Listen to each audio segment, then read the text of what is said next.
I did just move here from Chicago. I lived there for 6 years, and that is like just long enough so that when someone's like, oh, where are you from? I don't have to say Florida anymore. The snow has washed me clean of that dick of a state. I feel like people still know sometimes, like I know I look, I think I'm like kind of Floridian, like I know I look like I definitely own snakes. Normally when I say that, I'm not wearing a onesie with little snake feet. I actually do own snakes. That's probably why I look as such. I have a snake right now. Her name's Reese Slitherspoon. She's a trans woman and I love her. I grew up in Florida. I lived there the first 23 years of my life. I had big dreams, mostly of leaving, and I did it. Yeah. Keep just going further and further. When I was a kid, I went through like weird phases. Like I went through a phase where like I only wanted to wear dresses. And in like my first career goal, I wanted to be an astronaut. Like I was gonna go to space, man.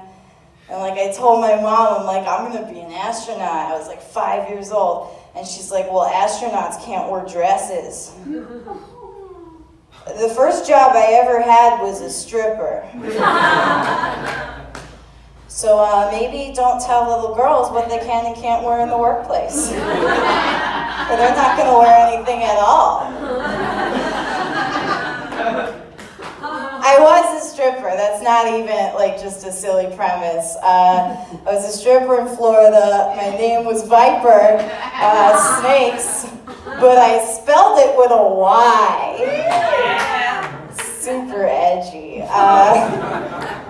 Got tattoos, I got piercings. If you're wondering what Viper with a Y dances to, it is predominantly corn.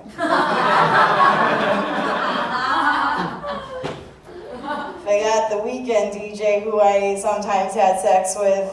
I sometimes got lucky and got Papa Roach. Yeah, I get very triggered when I hear, cut my life in 2 pieces. I've heard like 3 different comics sing that at mics recently. Like I've put something in the air. One time I sucked a dick for $500. It's a thing strippers could do. It's crazy. Like it's crazy. Like I'm Jewish. I didn't even need the money.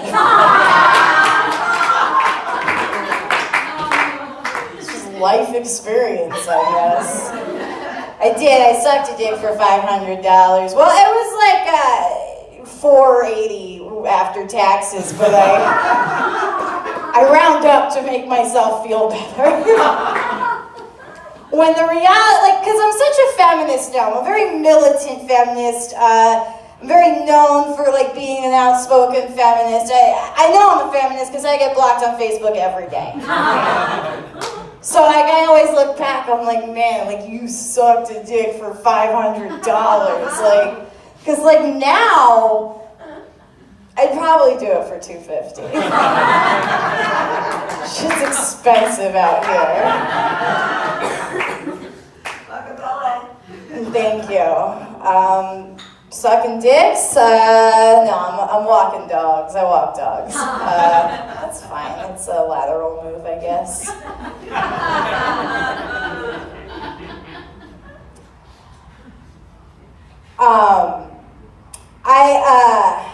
I did strip.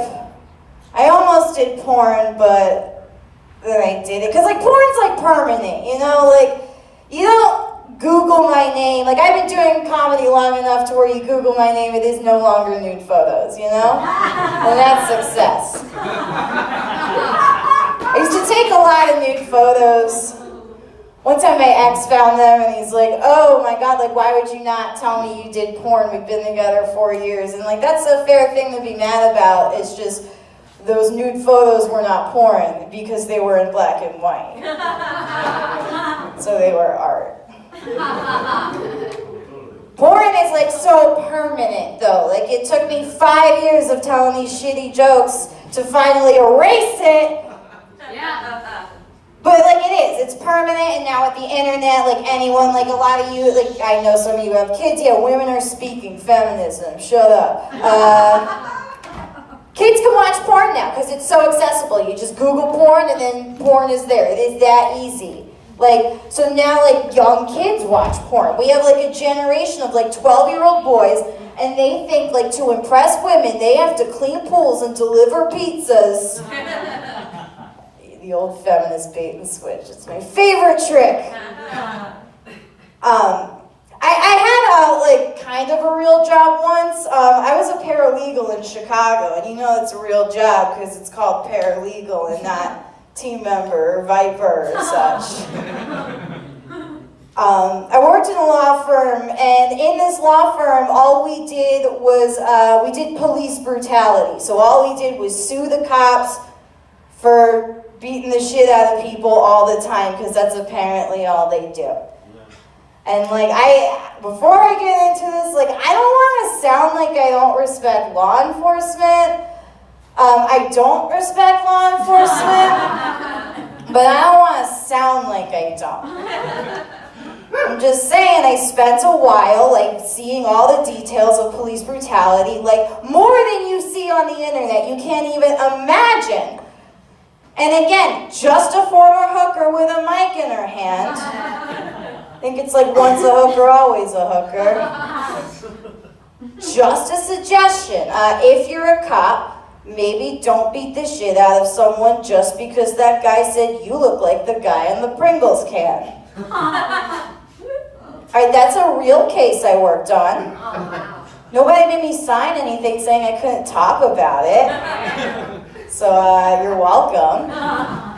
If you're a cop, and you like took an oath, and you have a badge and a uniform, and you beat the shit out of a civilian just because he said you look like the guy on the Pringles can, maybe don't show up to the assault trial with a shaved mustache like it got to you. Alright, so then when people are like, but blue lives matter, like, yeah, I get where you're coming from, but also no. Like, blue lives aren't real, alright? They're not real. Like, black people got sick of being shot for no reason, so they made a group. They called their group Black Lives Matter. The cops wanted a group, but they couldn't call theirs No They Don't.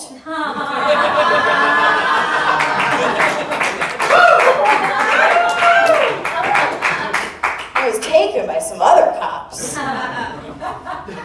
So they're like, well, blue lives matter. It's like a fun play on words, I guess. But like, it's illogical. Like, human beings are born black. You're not born blue.